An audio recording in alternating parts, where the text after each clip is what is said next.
Chapter 4. The Rabbit Sends in a Little Bill. It was the White Rabbit, trotting slowly back again and looking anxiously about as it went, as if it had lost something, and she heard it muttering to itself, "The Duchess! The Duchess! Oh, my dear paws! Oh, my fur and whiskers! She'll get me executed as sure as ferrets are ferrets! Where can I have dropped them, I wonder?" Alice guessed in a moment that it was looking for the fan and the pair of white kid gloves, and she very good-naturedly began hunting about for them, but they were nowhere to be seen. Everything seemed to have changed since her swim in the pool, and the great hall, with the glass table and the little door, had vanished completely. Very soon the rabbit noticed Alice as she went hunting about, and called out to her in an angry tone, "Why, Mary Ann, what are you doing out here? Run home this moment and fetch me a pair of gloves and a fan. Quick now!" And Alice was so much frightened that she ran off at once in the direction it pointed to, without trying to explain the mistake it had made. "He took me for his housemaid," she said to herself as she ran. "How surprised he'll be when he finds out who I am. But I'd better take him his fan and gloves, that is, if I can find them." As she said this, she came upon a neat little house, on the door of which was a bright brass plate with the name W. Rabbit engraved upon it. She went in without knocking and hurried upstairs, in great fear lest she should meet the real Mary Ann and be turned out of the house before she had found the fan and gloves. "How queer it seems," Alice said to herself, "to be going messages for a rabbit. I suppose Dinah'll be sending me on messages next." And she began fancying the sort of thing that would happen. "Miss Alice, come here directly and get ready for your walk." "Coming in a minute, nurse, but I've got to see that the mouse doesn't get out." "Only I don't think," Alice went on, "that they'd let Dinah stop in the house if it began ordering people about like that." By this time she had found her way into a tidy little room with a table in the window, and on it, as she had hoped, a fan and 2 or 3 pairs of tiny white kid gloves. She took up the fan and a pair of the gloves and was just going to leave the room when her eye fell upon a little bottle that stood near the looking-glass. There was no label this time with the words, "Drink me," but nevertheless she uncorked it and put it to her lips. "I know something interesting is sure to happen," she said to herself, "whenever I eat or drink anything, so I'll just see what this bottle does. I do hope it'll make me grow large again, for really I'm quite tired of being such a tiny little thing." It did so indeed, and much sooner than she had expected. Before she had drunk half the bottle, she found her head pressing against the ceiling and had to stoop to save her neck from being broken. She hastily put down the bottle, saying to herself, "That's quite enough. I hope I shan't grow any more. As it is, I can't get out at the door. I do wish I hadn't drunk quite so much." Alas, it was too late to wish that. She went on growing and very soon had to kneel down on the floor. In another minute there was not even room for this, and she tried the effect of lying down with one elbow against the door and the other arm curled round her head. Still she went on growing, and, as a last resource, she put one arm out of the window and one foot up the chimney and said to herself, "Now I can do no more, whatever happens. What will become of me?" Luckily for Alice, the little magic bottle had now had its full effect, and she grew no larger. Still it was very uncomfortable, and as there seemed to be no sort of chance of her ever getting out of the room again, no wonder she felt unhappy. "It was much pleasanter at home," thought poor Alice, "when one wasn't always growing larger and smaller and being ordered about by mice and rabbits. I almost wish I hadn't gone down that rabbit hole, and yet, it's rather curious, you know, this sort of life. I do wonder what can have happened to me. When I used to read fairy tales, I fancied that kind of thing never happened, and now here I am in the middle of one. There ought to be a book written about me, that there ought, and when I grow up, I'll write one. But I'm grown up now," she added in a sorrowful tone. "At least there's no room to grow up any more here." "But then," thought Alice, "shall I never get any older than I am now? That'll be a comfort one way, never to be an old woman. But then, always to have lessons to learn. Oh, I shouldn't like that." "Oh, you foolish Alice," she answered herself. "How can you learn lessons in here? Why, there's hardly room for you, and no room at all for any lesson books." And so she went on, taking first one side and then the other, and making quite a conversation of it altogether. But after a few minutes she heard a voice outside and stopped to listen.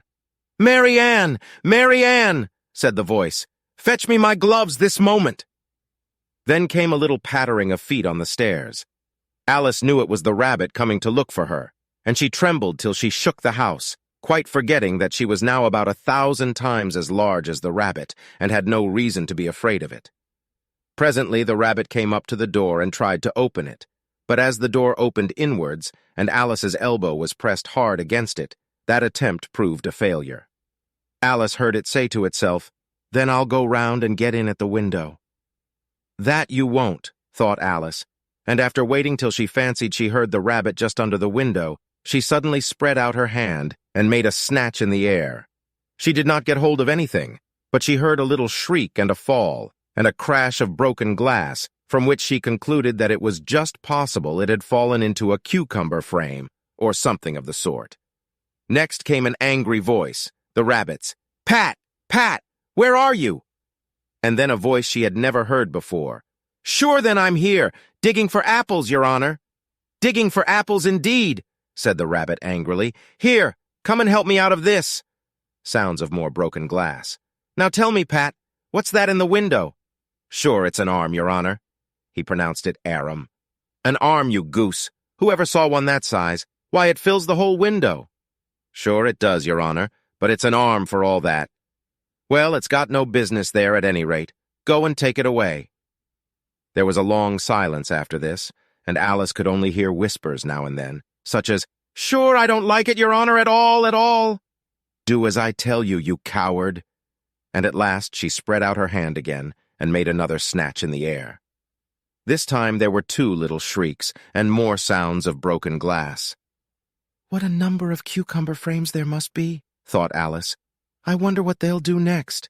As for pulling me out of the window, I only wish they could. I'm sure I don't want to stay in here any longer." She waited for some time without hearing anything more. At last came a rumbling of little cartwheels, and the sound of a good many voices all talking together. She made out the words, "Where's the other ladder? Why, I hadn't to bring but one. Bill's got the other. Bill, fetch it here, lad. Here, put 'em up at this corner. No, tie 'em together first. They don't reach half high enough yet. Oh, they'll do well enough. Don't be particular. Here, Bill, catch hold of this rope. Will the roof bear? Mind that loose slate? Oh, it's coming down. Heads below." A loud crash. "Now, who did that? It was Bill, I fancy. Who's to go down the chimney? Nay, I shan't. You do it." "That I won't, then. Bill's to go down. Here, Bill, the master says you're to go down the chimney." "Oh, so Bill's got to come down the chimney, has he?" said Alice to herself. "Shy, they seem to put everything upon Bill. I wouldn't be in Bill's place for a good deal. This fireplace is narrow, to be sure, but I think I can kick a little." She drew her foot as far down the chimney as she could, and waited till she heard a little animal, she couldn't guess of what sort it was, scratching and scrambling about in the chimney close above her. Then, saying to herself, "This is Bill," she gave one sharp kick, and waited to see what would happen next. The first thing she heard was a general chorus of, "There goes Bill!" Then the rabbit's voice along, "Catch him, you by the hedge!" Then silence, and then another confusion of voices. "Hold up his head, brandy now, don't choke him. How was it, old fellow? What happened to you? Tell us all about it." Last came a little feeble, squeaking voice. "That's Bill," thought Alice. "Well, I hardly know. No more, thank ye. I'm better now, but I'm a deal too flustered to tell you. All I know is something comes at me like a jack-in-the-box, and up I goes like a skyrocket." "So you did, old fellow," said the others. "We must burn the house down," said the rabbit's voice, and Alice called out as loud as she could, "If you do, I'll set Dinah at you." There was a dead silence instantly, and Alice thought to herself, "I wonder what they will do next. If they had any sense, they'd take the roof off." After a minute or two, they began moving about again, and Alice heard the rabbit say, "A barrowful will do to begin with." "A barrowful of what?"